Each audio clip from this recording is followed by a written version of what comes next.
This video is an unplanned follow-on to a previous video about interrupting the cycles, defeating the strong man.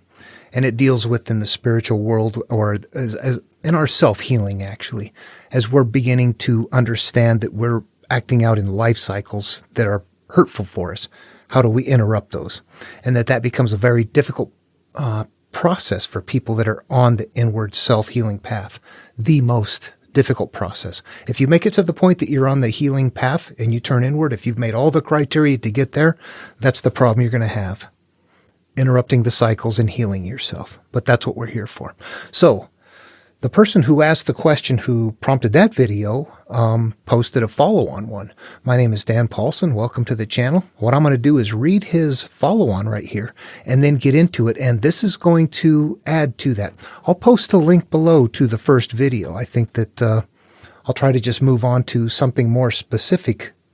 And it might make more sense if you watch that video first. Okay, this is the comment. Hey, Dan, yes, you're spot on. Oh, this is from the Discord server we were talking. I'll post a link to that below, too. You're welcome to come and join us. And we were having a conversation about other things. But this is the meat of what I want to talk about right here. He says, these feelings haven't come up since I was last alone before Christmas with him. I mentioned I'm in a fly in and fly out to work. So when I return, I'm alone with these demons, and they're compounded by the stress of running my own business. You mentioned the repeating cycles. It's a bit like addiction, but with no drugs or alcohol.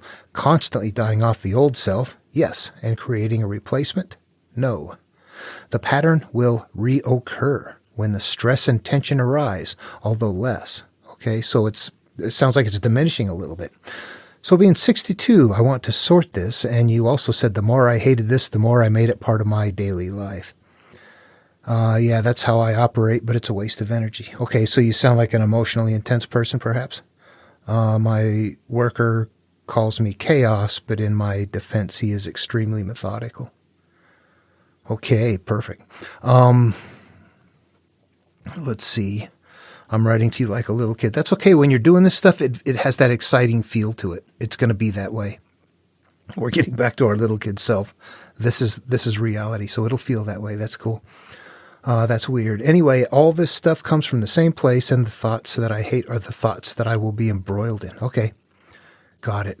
I can grasp that, but not do it. Like I said, I am still in the pattern, the lower conscious self, so it's like you're living through your experiences. It's like that ice cream is making me fat, but I keep eating it anyway. After the ice cream is the shame, but now I'm satisfied. I can get on with the clear thinking. But wait, the consequences have to happen.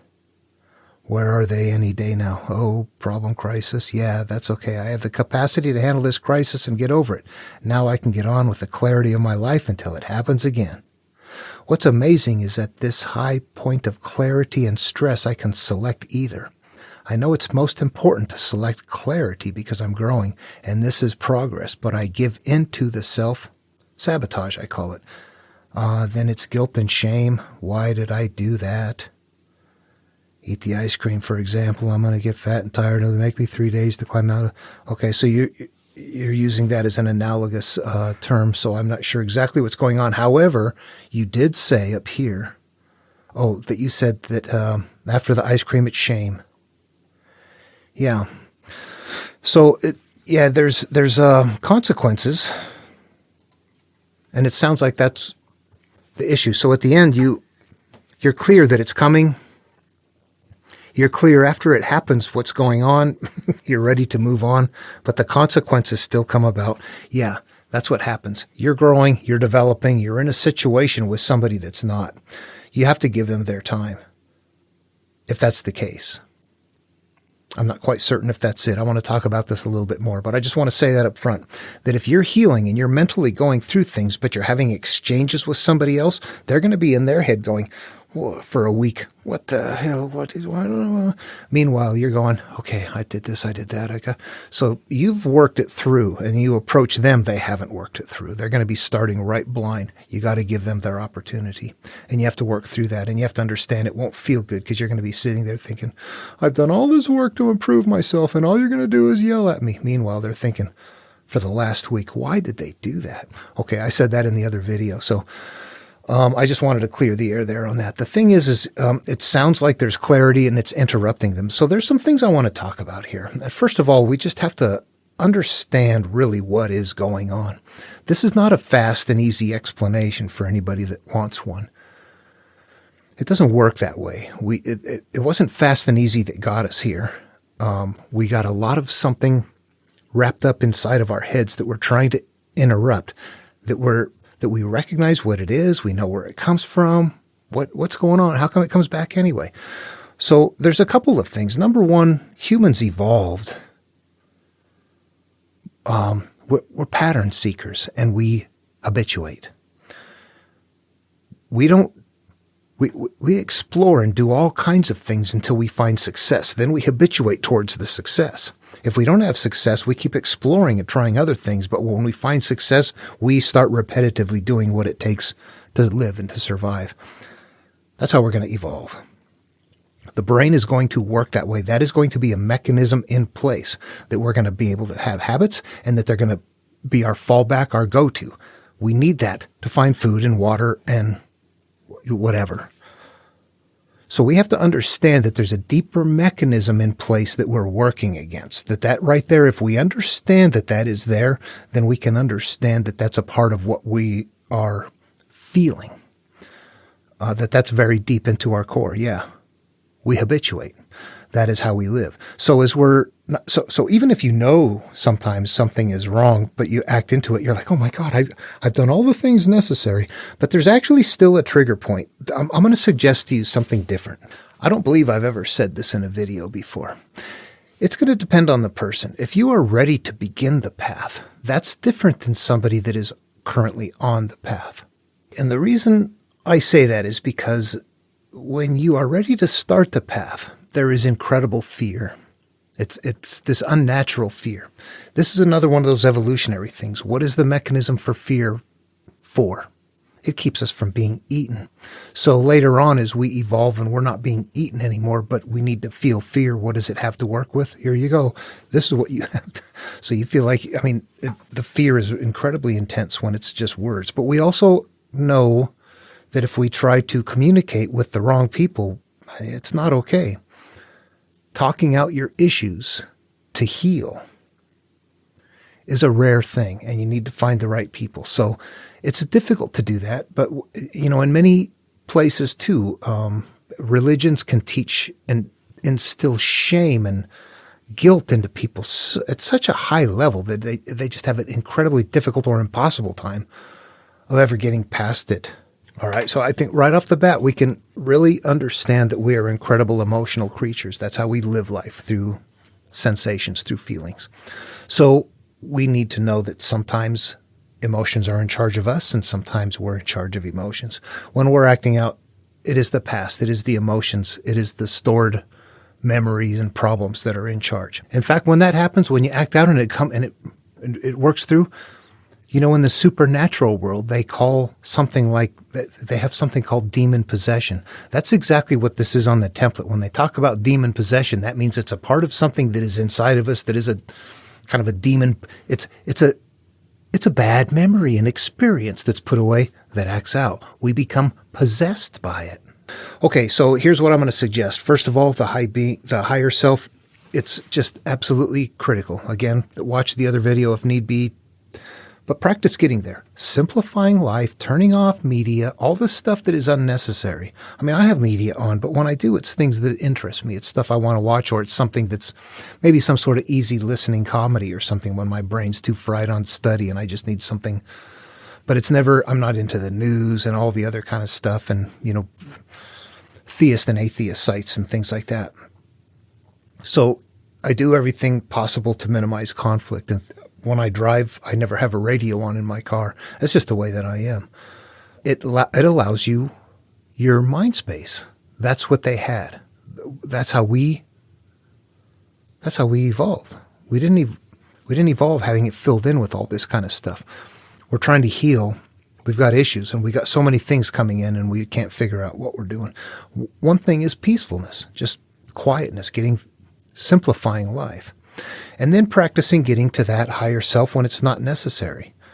You just go, sitting someplace, anywhere, whatever works for you. Where do you live? And then just practice being this person that's, that you can imagine planet Earth from space, that you can move around, that you can see things, that you're positioning yourself, but you're not connecting with their story. You're just observing people, cultures, different places, different times. It's all in the imagination. It's not really happening. But it puts us in a mental mind state where we are detached from the emotions of humanity. And you want to practice getting there, because that is the place where we can get to, where we are detached from our own emotional experiences. That's what we need to be able to really be in tune with. All right, keep these terms up front. Habituate. We have lived our lives without resolving this stuff, which means that from the time it started till now, we have been habituating a certain way of reacting and responding. In order to do something different, we must also habituate that. We have automatic tracks in place. For the life of me, I can't remember where I heard this one from. It's some Hindu material from long ago. It was like reference to the man that has grooves in the mind, that the life experiences, regardless of choices, keep returning to those grooves in the mind. There is a verse somewhere in the Gospel of Philip that says something like, whatever that is inside of us, the evil, it seizes us and it makes us do things that we do not want, and the things that we do want to do, we do not do. It's right here. We're caught up in that right there, that mass. However, it goes on further to tell us that it's ignorance of that keeps it in place. In other words, the denial of what we have buried inside of us is what keeps it alive. How do we resolve that? When we're acting out, it is stored memories and perceptions of them that have been triggered, that are unresolved, that are triggering out, and they are acting out in the manner of the way we feel about them. They are exact reflections of how we feel. Okay, understanding the cause and effect. We have to get behind things, but I'm going to suggest this, that if I don't know at what level people have healed. If you're just brand new to this, pick the biggest problem you have. You can't live with this. It hurts more than anything. Find some way to look at it and to talk to somebody about it until you feel good. It will be, depending on how severe it is, it may be quite a while before you even feel like you're touching the ground. You will have offloaded baggage so significant that you will go, okay, this is what we need to do. You have to make that first step. And if you can unload the biggest thing first, we are a temple. We are what did Jesus want? Give me the cornerstone. I'll tear down the temple and rebuild it in 3 days. Purify. We want to take down what is there, but from the cornerstone. What's the cornerstone? Where did you first get hurt? What's the worst thing you've got? You take care of that. Everything else beyond that is going to be easier. That is an incredibly important first step. Now, to prepare to do that, it can be very difficult. Long ago, I did that with somebody where I didn't know what I know now, and I didn't work it out ahead of time. I just imagined that if I told somebody my greatest fear, I wanted to experiment. Found somebody I trusted, experimented. Yep, that was it. You got to unload it. Bingo. That made the difference. Continuing along, it never changed. What we're holding that we don't like, that we don't want to let out, is becoming a filter to our capacity to experience life fully. We can only experience that part of us is only available for that experience. That part of our memory, that part of our experience, it's not freed up. It's there as an entity that it's going to continue to act out. And the only way to change it is to change the way you feel about it. Everything that hurts you, you have to find a way to feel good about. Now, if you're bouncing off the walls and all over the place, it's like, man, I don't know really what to do. Grab one big thing. Now, if it's not the case and you're like, no, I've already done that stuff and I see what I'm doing. Now I know what's going on. I don't mind talking about it. That's really it. The reason things act out is because they are not resolved. Period. If you found the core of that and went and looked at it and said, I'm going to bring this, whatever this is that makes me act out and triggers me here, and I'm going to bring it right into my mind, I guarantee you will not like it. You will not feel good. You have to change that. You have to change the way you feel about the memory until, at the very minimum, it has no charge whatsoever. If you could make it a positive thing, that'd be okay. But never let it be a negative thing.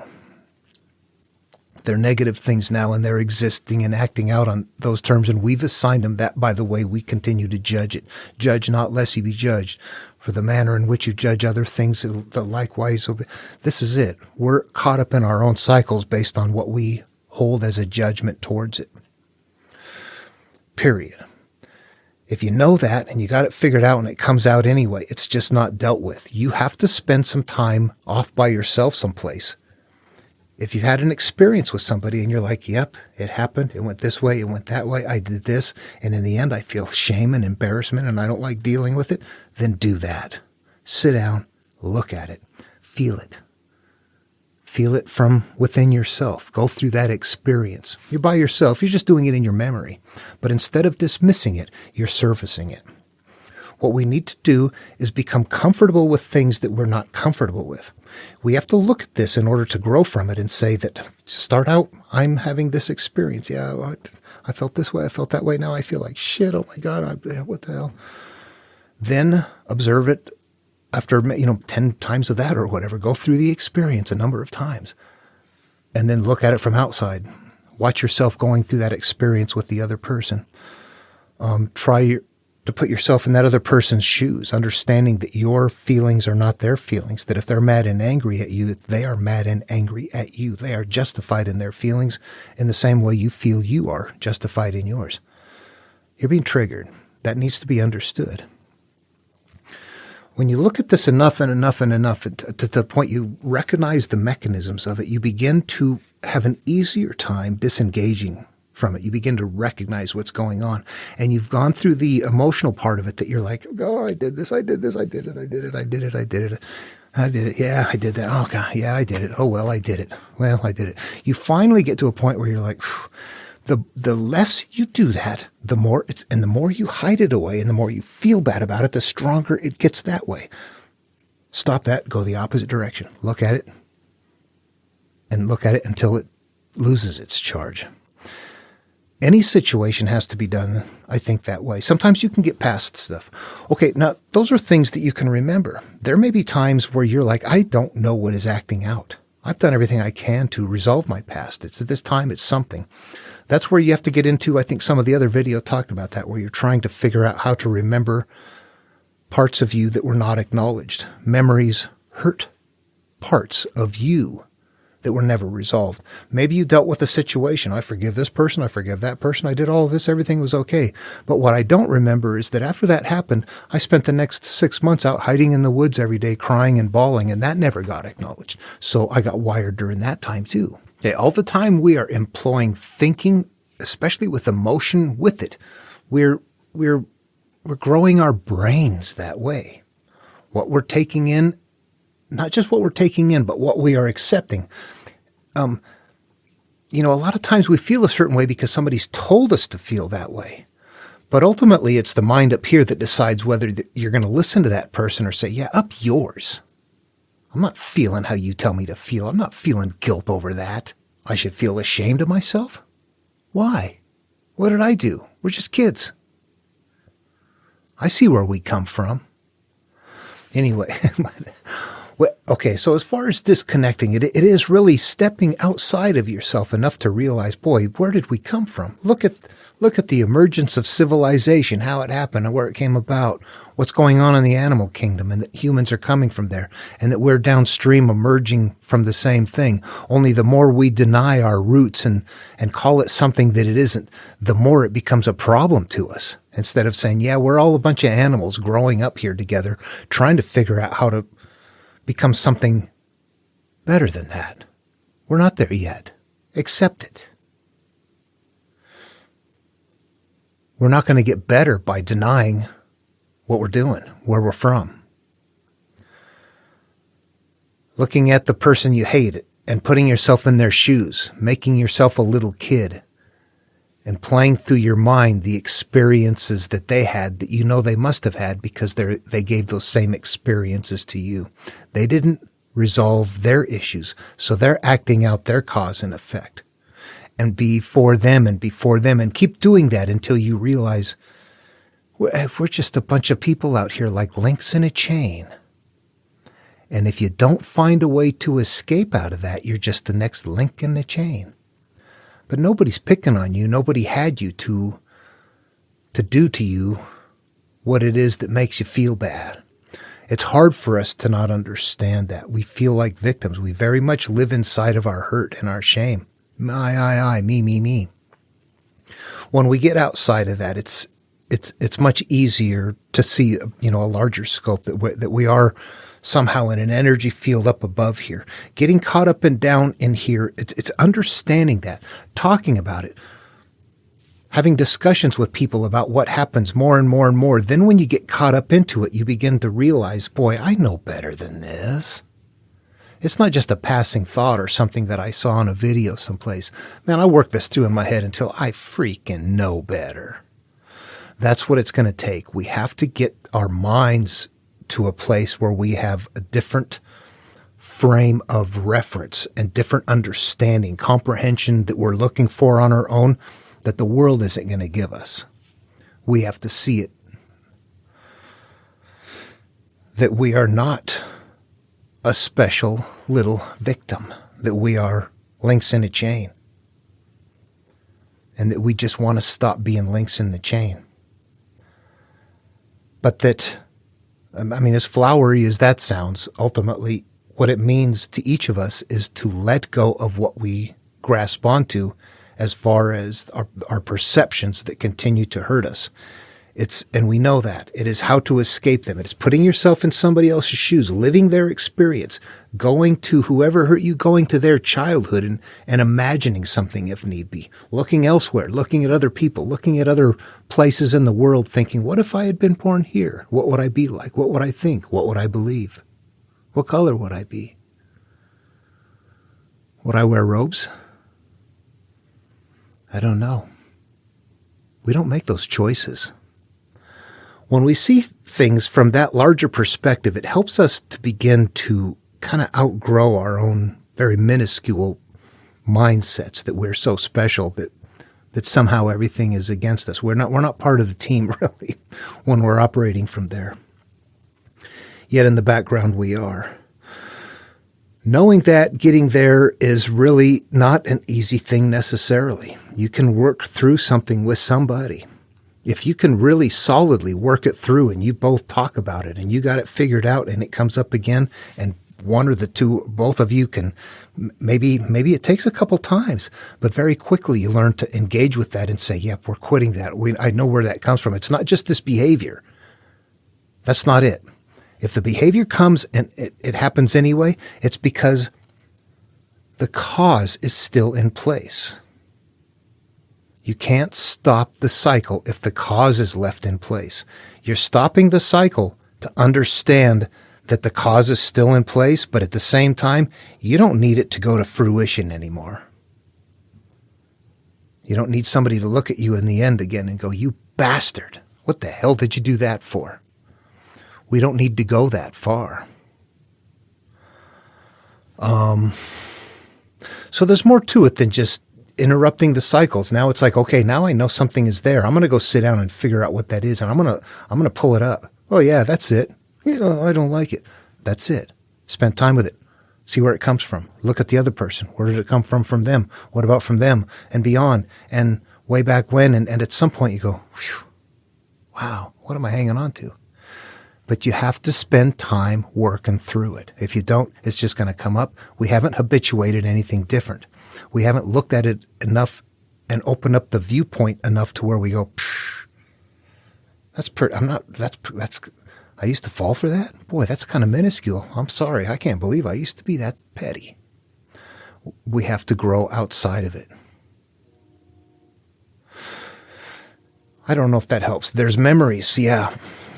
ghost searching, looking for your memories. Things happen sometimes. You're like, boy, I thought I really put all that to rest. I don't get what's going on there. But there are times where it wasn't just about the exchange and what you were told and things like that, but then the time you spent afterwards that you weren't acknowledged as a little kid, just feeling bad, and you eventually had to just learn to live with it. And guess what? It's still there. You go back and you just pretend like you're meeting up with that self. That's what I would do. My higher being, this is my adult self. And I go and I would imagine myself, oh, there's my little 9-year-old Danny Paulson self in the woods at recess crying because he got picked on again.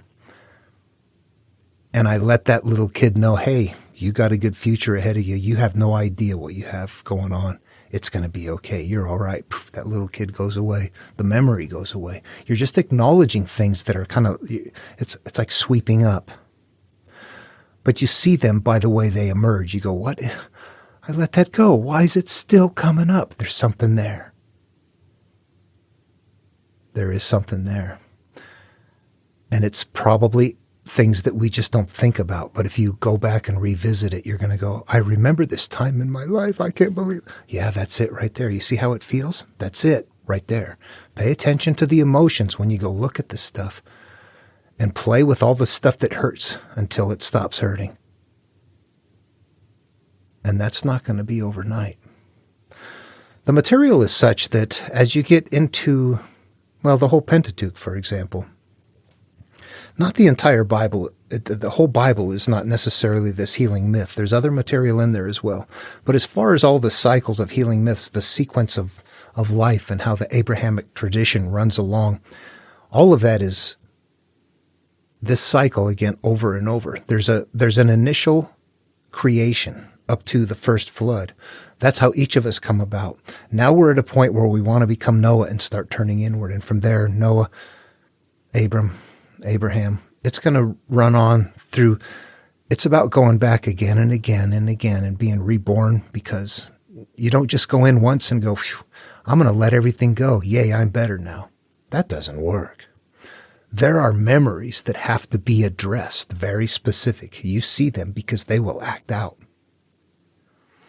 The choice is whether we understand that it's coming from our garden or whether we think we're responding to the outside world when actually we're being triggered from outside, but what is emerging from us is from within.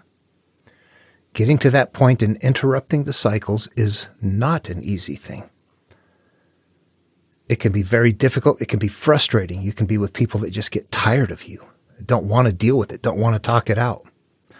So you're busy in your own mind trying to do all of this. You're looking at it in all the possible ways you can in order to get to a point where instead of turning away from it and hating it, you're looking at it going, I hate it, but I'm going to keep looking at it. I'm going to do these things. I'm going to employ this. And I see what happens now. Okay. Yeah, a change does happen, but you have to turn and look at it. And then the true measuring stick in the end, can you talk to somebody about it? Yeah, this happened to me. I did this one time. Boy, what a dumbass. I'm glad I'm not that way anymore. Yeah, that's okay. That's growth. That's evolution. Let's move into a higher state somewhere, some way, someplace. If it's constant, if it's frantic, if there's one thing continually acting out, that's one thing. If it's hard to get a hold of, that's another. If it's this constant, frantic state, all kinds of stuff happening, that's something different as well.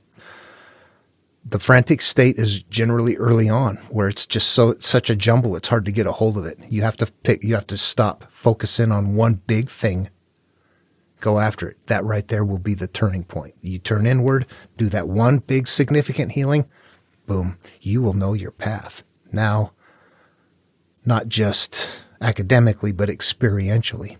Now you just decide whether or not you're going to get good at it or not. Jesus went in and cleared out the whole place while others did it only partially. Anyway, okay. I hope that helps. Yeah. We're very habitual. If it's still getting triggered, it's not healed. You have to find a way to look at it. The stuff that doesn't feel good when you look at it, that makes you, that person, this, that, whatever. Those things are it. Those are what you go after. If you don't like it, if it doesn't feel good, that's the problem. Turn and look inward. You're looking for, a bright spot. Look for all those little black spots. I don't like it. Go clean those up. And it's all mental, and it's all perception. And it's getting outside of ourselves and encompassing much more in order to get there. But then knowing that that's not all there is to it, that we have very specific memories that hurt us that have to be acknowledged and addressed and healed. That if we can't just let something go, if it continues to act out, it needs to be worked at. And if you don't, it'll just keep acting out. That's it.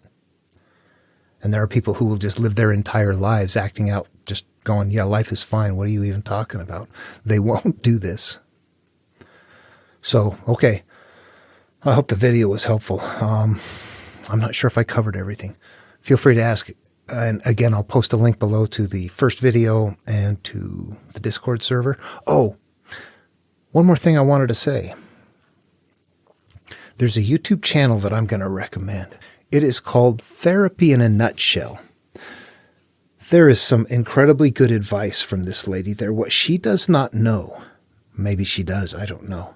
But if you were to go through this material on the template, I could go through the whole template. There's one place she is functioning on this template. She's the healer. If you listen to her, she knows mentally what to do. And if you follow that advice, that is exactly what this material is ultimately leading to. It is very old material nested in their time and their place for their teachings, and we still see the outward effect of what it is today. But at the level of template, this is it. It is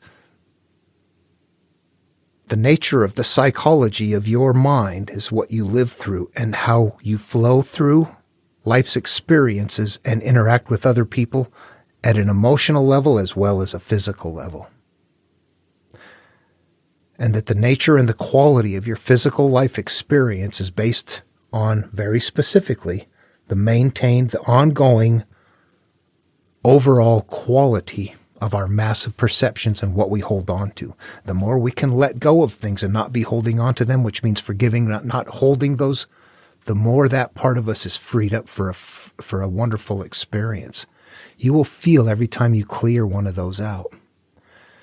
You will experience it. You just got to find the right person. I'm somebody, if you and I were neighbors, you could tell me anything. I'd be like, oh, find that person. Find that person right there. Okay, hope this was helpful. See you in the next video.